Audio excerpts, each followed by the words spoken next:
Welcome back to a very special episode of the Infinity Podcast. Today I'm joined by Neal Collins, a pioneer at the intersection of real estate, community development, and regenerative design. Neal's journey is truly unique, from climate change adaptation work across Asia to leading multi-million-dollar real estate projects in the US, Europe, and beyond. He's the founder of Latitude Regenerative Real Estate and the host of the Regenerative Real Estate Podcast, one of the top-rated shows for builders, developers, and investors, rethinking how the built world can serve people and this planet.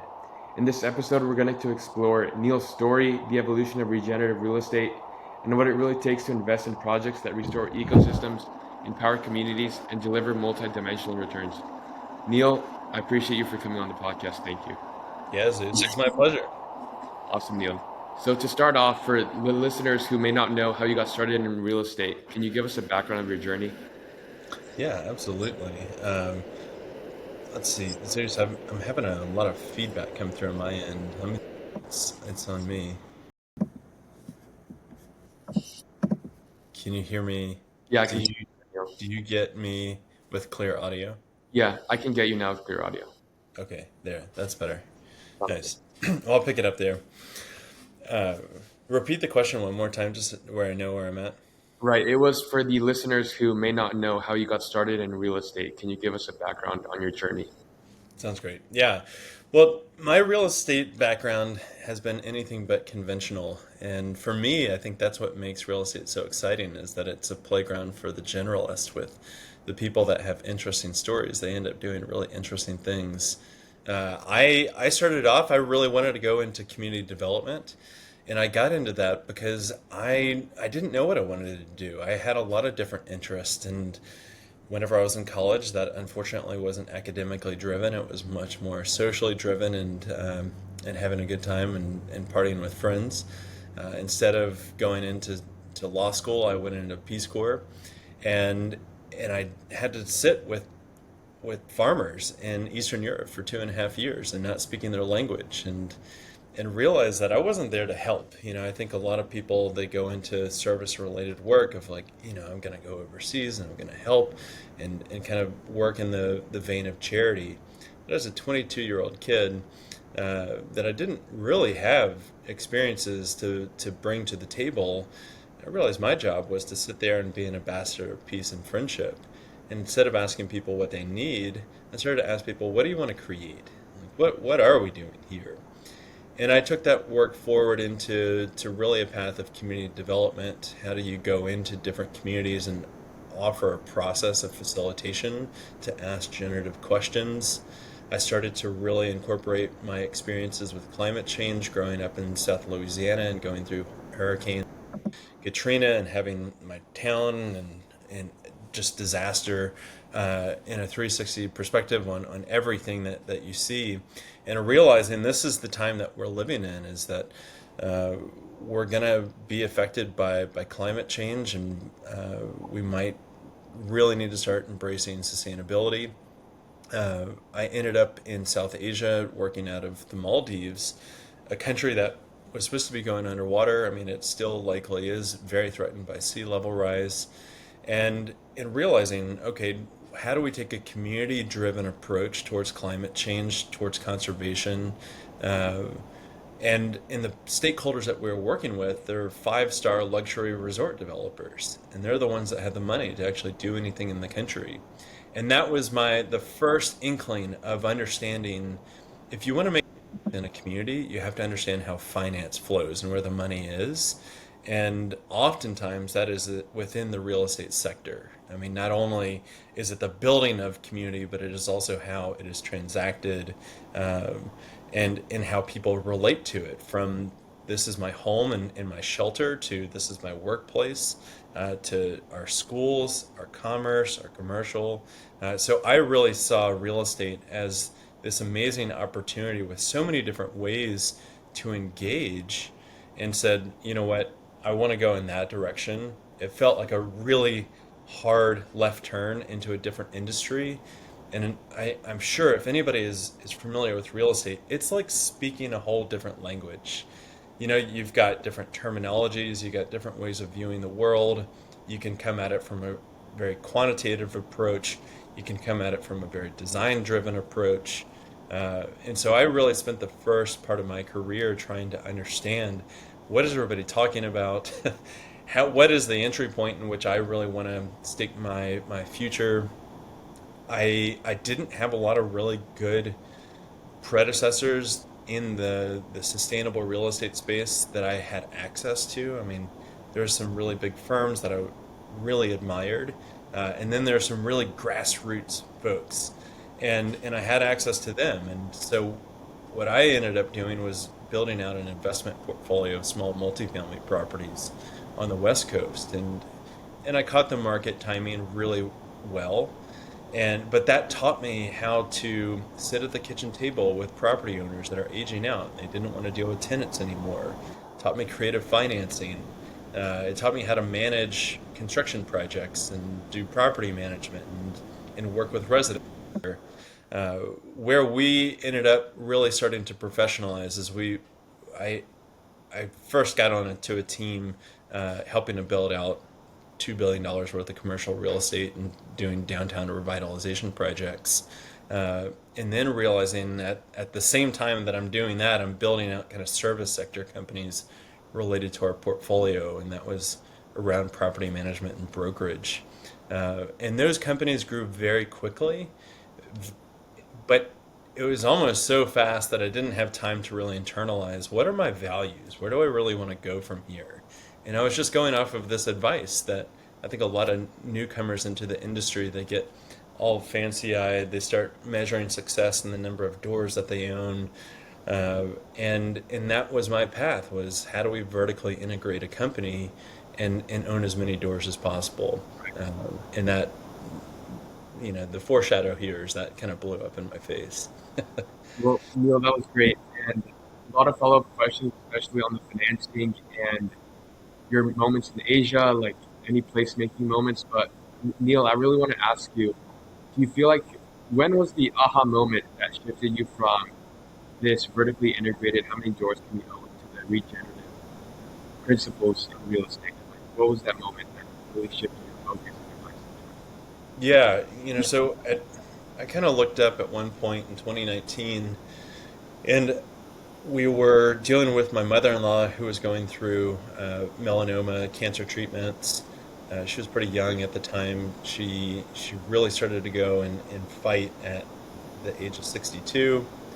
My dad ended up getting stage 4 pancreatic cancer and having to deal with that. My father-in-law had to get his voice box removed because of cancer, and then his partner came down with ALS. And so within a very short amount of time, I had a lot of elders that were going through some pretty massive life changes. And I started to realize, like, what is the purpose of all this? And I started to do research and realize that this is very much about the health and well-being of people and the planet and how it's all interconnected. And the big aha moment for me was really realizing that it's not just the quality of the food that we're putting in our body or the best medicine that we could get from the east or the west. It's really about the quality of our relationships and being in community. And it was really interesting because that really charted itself well into kind of the fringe movements of, at the time, regeneration, and realizing they're talking about community and health and well-being and a spirited place. And it just seemed like it was so obvious. We needed to really internalize that message and go in a direction that nobody else was really putting those terms together around regeneration and real estate. And I love what they've been doing in agriculture, and realizing that if it's about creating whole resilient systems where all life can flourish, why can't we use that for the human environment and the built environment and start to harmonize the natural world that way? Exactly. That's a great story, Neil. And my family in Mexico and my father here, they specialize in agriculture, Being from Napa, my dad, he's worked in the wine industry, so in vineyards too. So I know like how much work and like how cool it is just to see the entire ecosystem flourish in terms of the agriculture. And then when you say that you can apply it to the real estate and the human side, that's really special to me. So Neil, my next question is, for those people listening who may not know what regenerative real estate is, how would you define it? Yeah, I don't like these kind of technical answers of what is regenerative real estate, because what I've done is I took a really inquiry based approach into asking that question myself. And it started with the Regenerative Real Estate Podcast, where my job was to say, what is this, or what could it be? And realizing that it's getting practiced in a lot of different ways. And I think for me, it's how do we align life so that it will evolve and continue to thrive.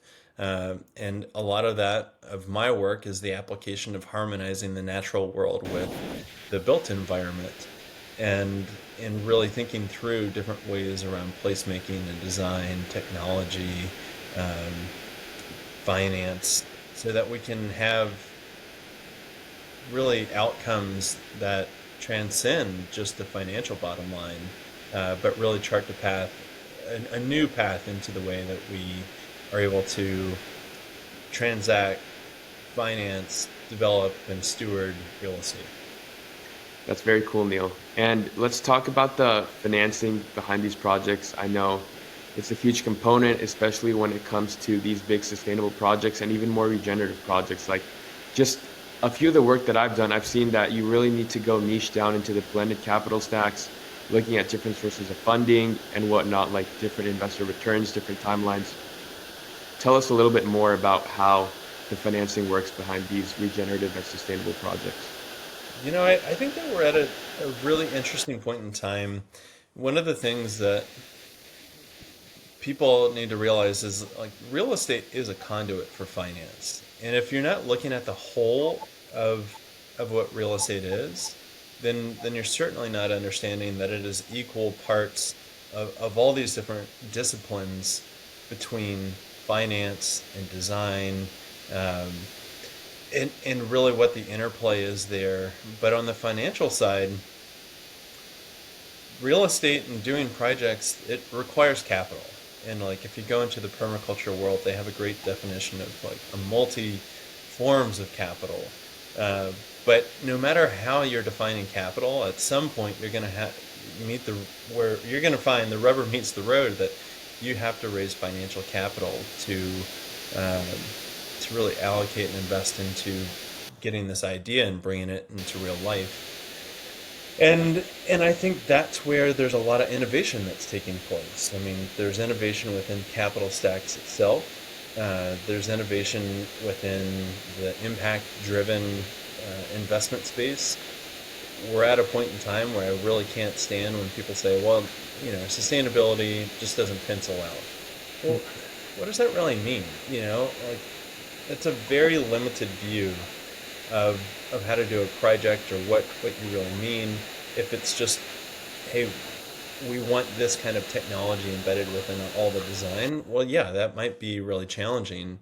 The projects that I've really graduated to, we take a pretty comprehensive approach to understand what the desire is within the community, so that we can start to blend capital stacks. There is different entry points for different types of capital. And there is different tranches of capital out there, that it's not always going to be, the mainstream industry likes to make it sound like the capital that is out there is just seeking this 30x return that's more venture backed. But there is a huge swath of investment capital that wants to support different kinds of projects, and they have very different needs and desires with that capital. And so it's just really aligning a project and the vision of the project towards the right type of capital, and realizing that is our job, is we have to really align that story and align the pro forma to how we bring it into being. Neil, when you're talking to these investors, how do you communicate ROI that goes beyond just the financial returns? Like, do you tell them like, hey, we're looking at like these different metrics, or like community engagement, or like, how do you gauge that when speaking to investors? Without like getting super granular, because I do find it's not a blanket approach. It's going to be a very different conversation from your friend that you've known for 15 years, that they're interested in you know putting their money into interesting projects versus somebody that runs uh, a hedge fund out of New York City. Like they're analyzing the deal very differently. But at the end of the day, we're dealing with people, right? And people are attracted by stories. And so I really feel like now is a time in which we really need to get better at telling compelling stories that people can see themselves in and that they want to support. And and so whenever people ask me the question of, well, how do you convince people to do these kinds of projects? And I like to tell them, I'm not here to convince anybody. Like that is not my job.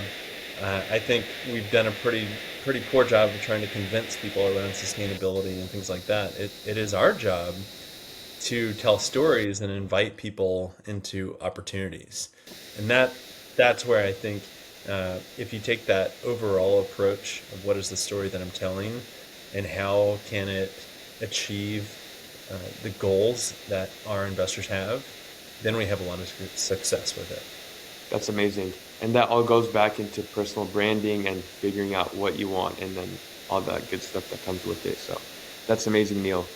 And let's talk a little bit about the community. Like, what role does community engagement play within these regenerative projects? And how is it that the community is able to come together as one and just be involved within these projects? Because in LA specifically, there's a lot of challenges with the community, and a lot of them are like anti-development, but I don't know. I want to hear your perspective on this. Yeah, this is one of the reasons why I'm really attracted into the development arena is because it's sticky, like it's complex, and you've really it is a very interpersonal type of business that the folks that come in and they look at a property and they see, four lines on a page of this is the parcel that we're going to work with, and we're going to take the vision in our heads and what is allowable by zoning, and we're going to maximize our return by building whatever it is.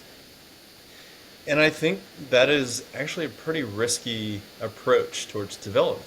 I mean, it is the conventional approach, certainly, uh, but it is a risky approach because I've seen firsthand in places where you're creating change, people have high passion around what's going on in their community. There is certainly NIMBYs. There are people of means that can jam up projects with lawsuits.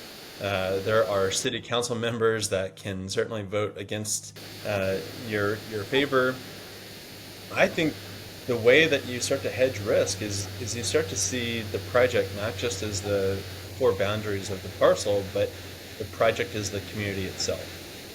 And there's a process to that. It may take a little bit longer, but I think ultimately it drives ROI in the end by understanding what can we do here, what's the watershed, what's the life shed, what's the history of the place from a cultural, geographical, geological, climactic, really understanding what this is, and then understanding what the community is really excited about creating, and bringing in those different voices. And I'm not talking about inviting the entire community for a charrette and saying, what do you want to put here? We're going to do whatever you want to do. Like at the end of the day, it's a very challenging approach to try to hold that many different disparate voices.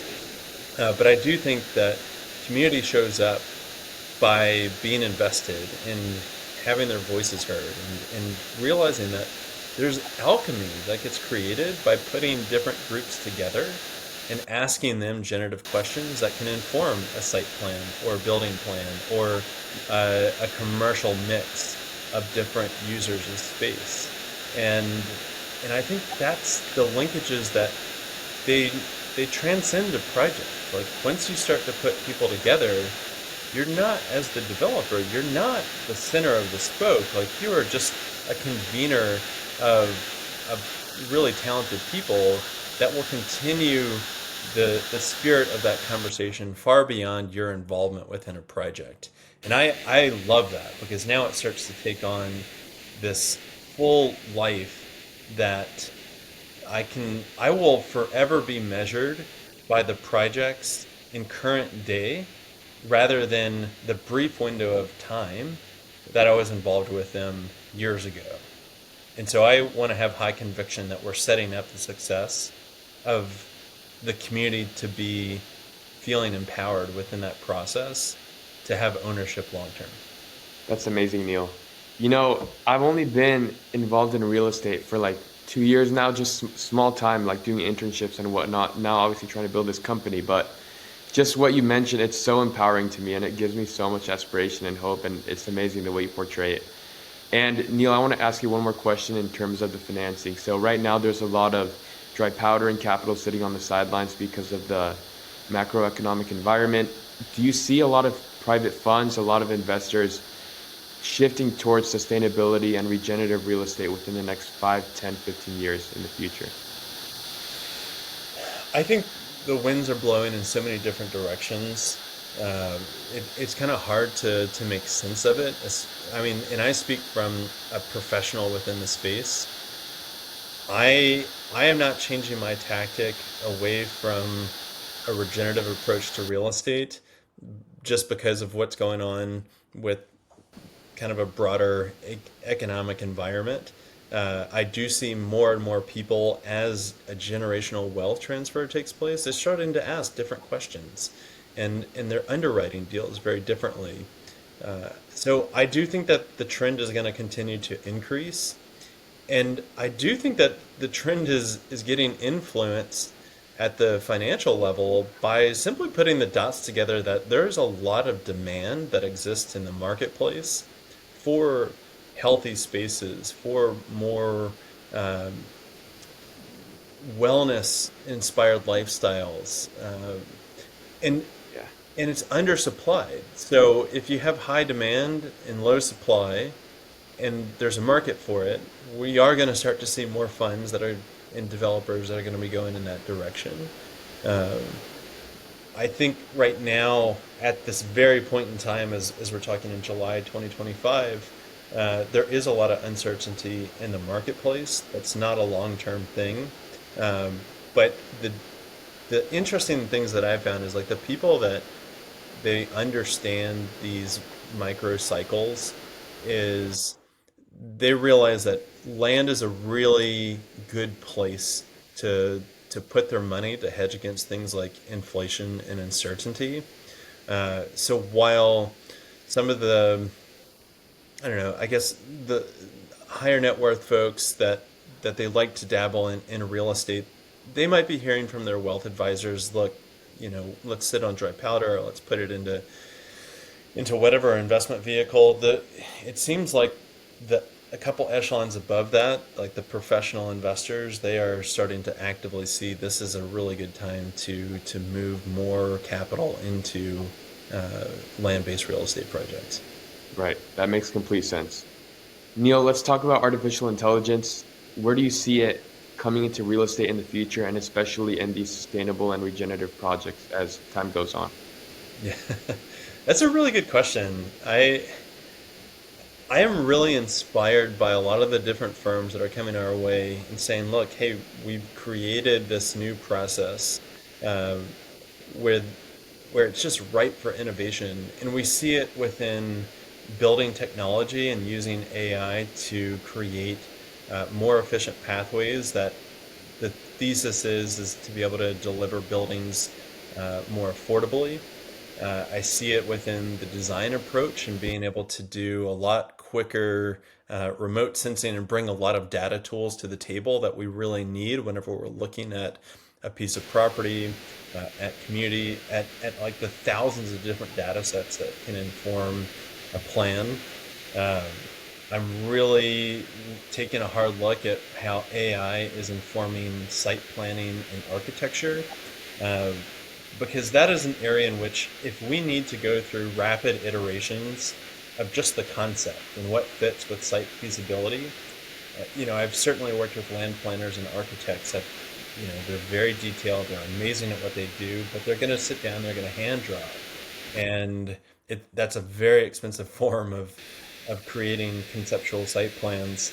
And I think as the tools continue to get better with AI, if we can actually go through that iteration faster and be able to build consensus with real life drawings um, that are informed by everything from the zoning to the architecture to the planning to the civil engineering. Like that is an amazing tool to actually speed up the process and cut a lot of the cost so that we can now start to move into, okay, where are the real areas that we need to spend a lot more time?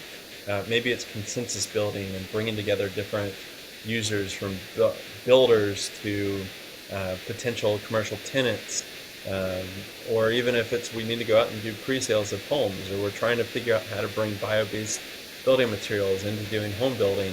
Like now we have that advantage because uh, we can pivot really quickly with a tool like AI to help us. That's amazing. Neal, I want to ask you personally, like, what's been your favorite project or community development or anything that you worked on in real estate or that you have currently going on in your pipeline? I I don't think that there is a favorite project. I really feel like our model has been one of how do we get involved in really quality culture changing projects, and do I have the conviction that I've got high integrity throughout this process, and knowing that real estate can look like an industry that is full of compromises, but really uh, it is full of how do we harmonize these compelling forces.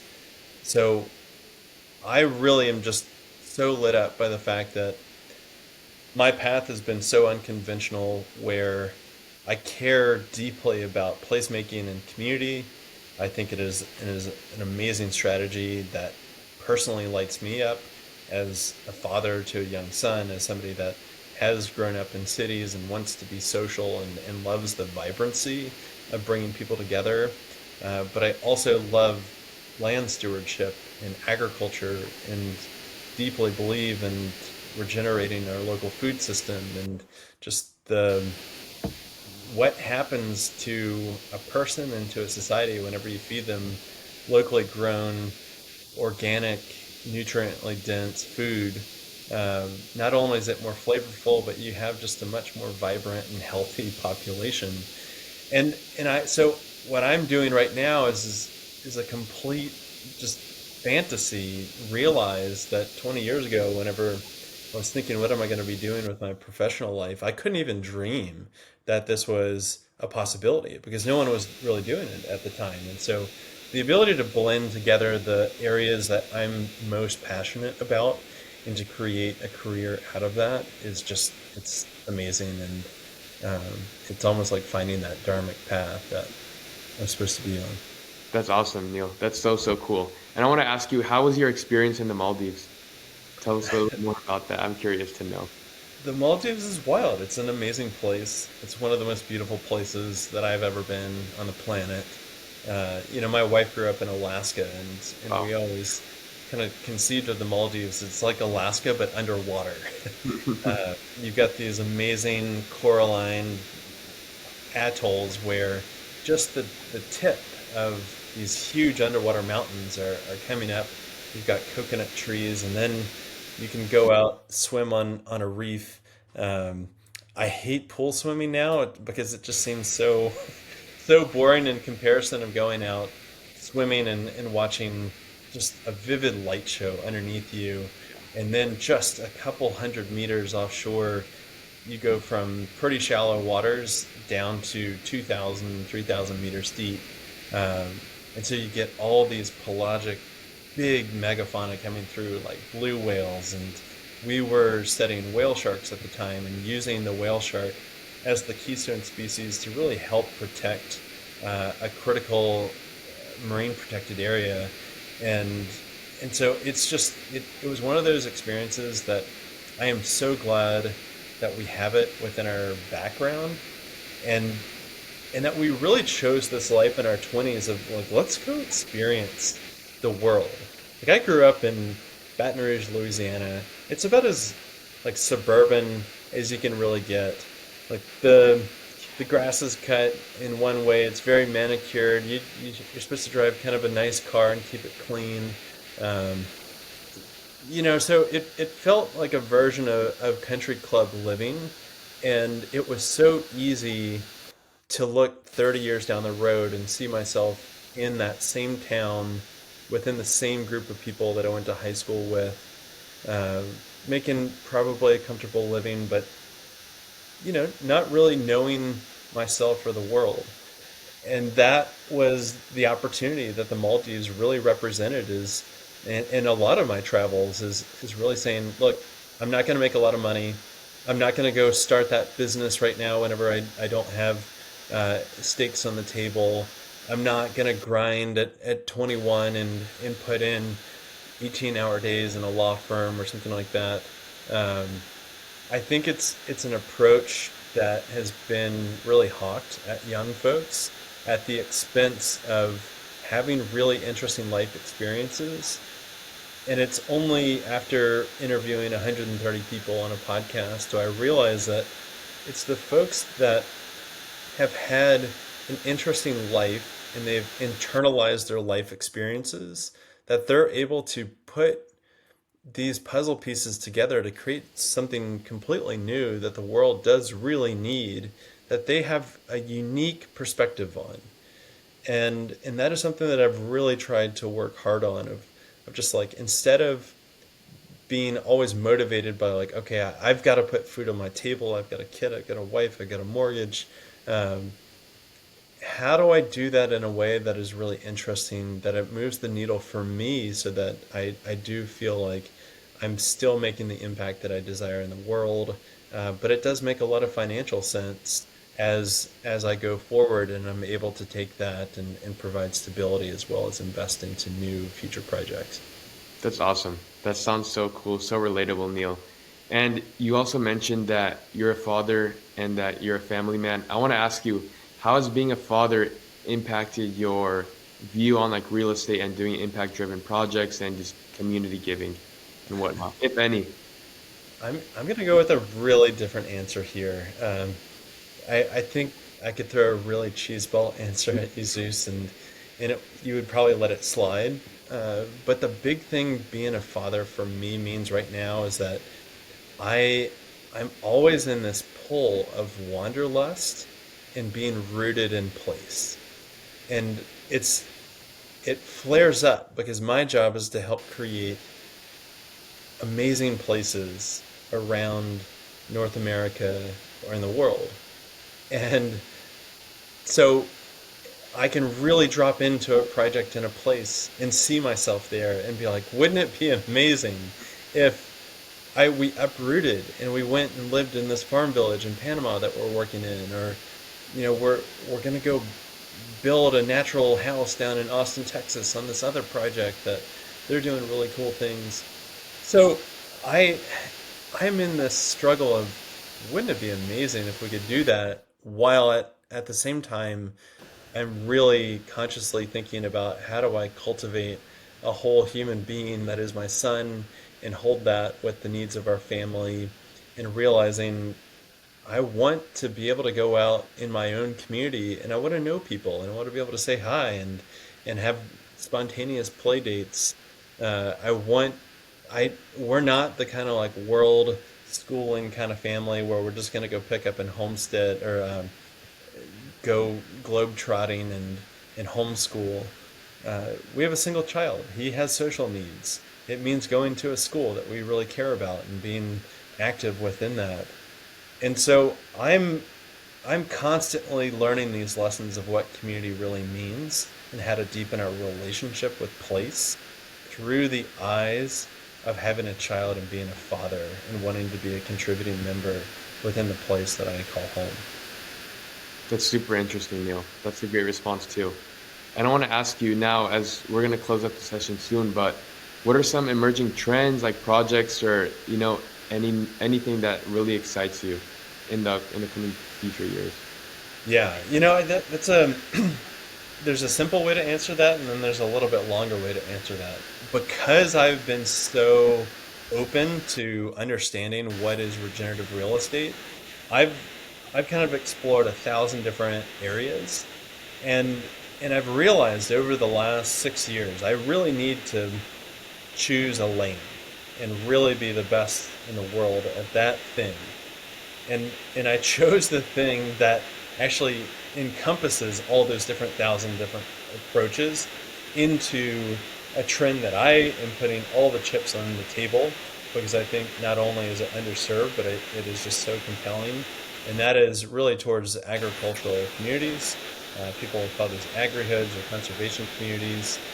I am watching suburban development that is quite homogeneous and not very exciting swallow up prime farmland, and I think that I'm just so excited by the opportunity to create a different opportunity than just with this farmland. We can either try to preserve it and conserve it with a land trust model that still leaves a lot of questions around what is the succession of the farm and how do we continue that legacy.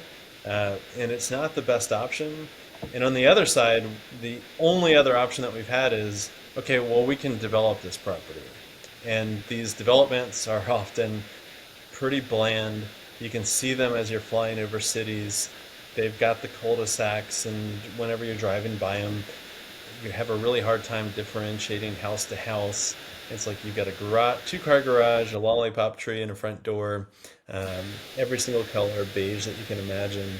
And I think that there's a better opportunity out there by taking the same kind of density, clustering it, doing much more sustainable design, creating more opportunities for community engagement and spontaneous interactions, creating more walkable, bikeable, mixed-use village centers, and giving people the choice to have a relationship with where their food comes from.